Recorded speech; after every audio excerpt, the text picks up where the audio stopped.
ملتے ہیں. ایک بزرگ کی بات لکھی جو تابعی ہیں، وہ فرماتے ہیں کہ ان بزرگوں کا طریقہ یہ تھا کہ وہ لوگوں سے چھپ کے نا پہاڑ کے پیچھے عبادت کرتے تھے،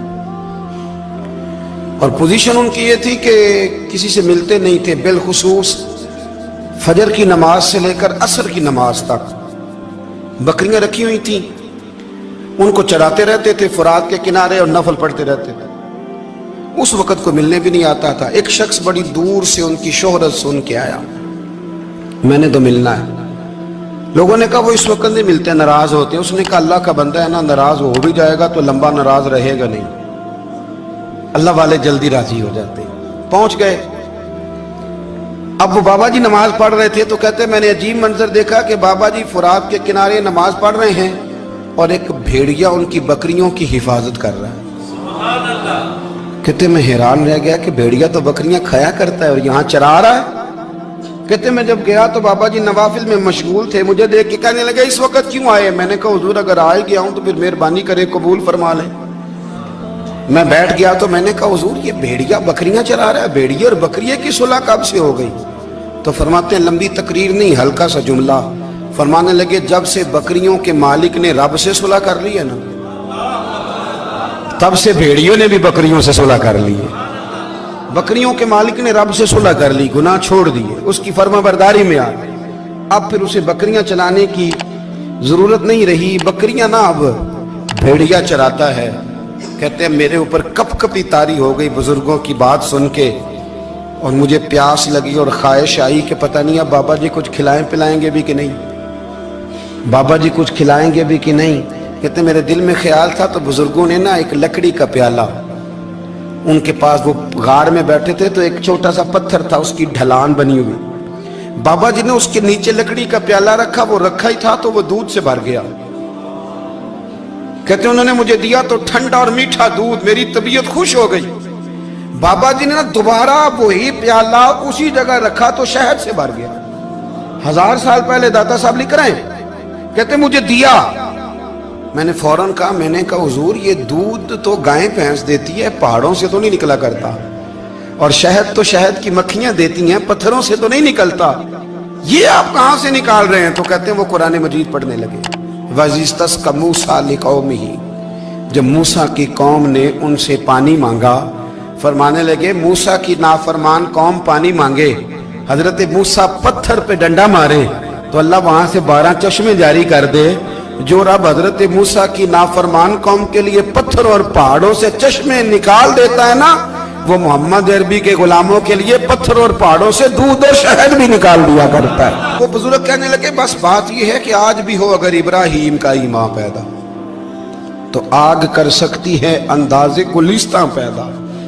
کہنے لگا حضور پھر میرے لیے بھی دعا کریں. آپ فرمانے لگے پھر دعا نہ کرا تو مدینے والے کی غلامی شروع کر، تو نبی کریم کی غلامی شروع کر، تو رسول پاک کی غلامی شروع کر.